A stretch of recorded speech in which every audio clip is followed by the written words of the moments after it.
the brutal murder and neglect of Tegan Skiba. Now, this was 27-year-old Helen Roxanne Reyes, and she was a mother to 4-year-old Tegan Alyssa Skiba. Now, Tegan was born on July 6th of 2006 in Raleigh, and she quickly earned the nickname of Teggy. 10 days after her 4th birthday, she was at the Johnston Medical Hospital, and she had been taken there by a 21-year-old man named Jonathan Richardson. She was unconscious when he brought her there, and he claimed that she had been jumping on the air mattress that they had when she fell off and hit her head, and that is why she had these head injuries. But it turned out that Tegan's mother, Helen, was actually out of the state at this time because she was in the Army, and she had to go to New Mexico for the Army Reserves training that lasted about 10 days, and so she had been gone for those 10 days. And so Jonathan was said to be Helen's boyfriend at this time, and he had agreed to watch over Tegan.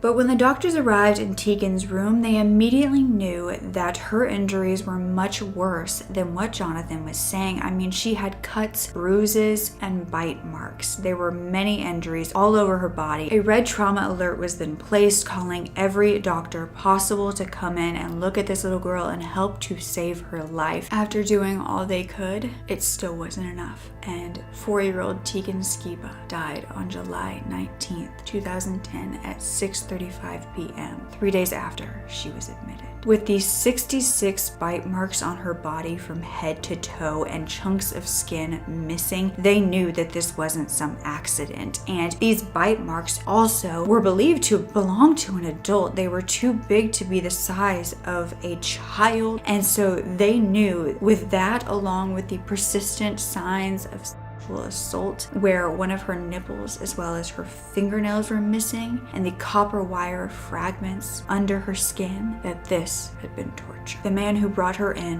her mother's supposed boyfriend, was going to be brought down to the police department for questioning. He said, "I'm going to be in prison for the rest of my life, ain't I?"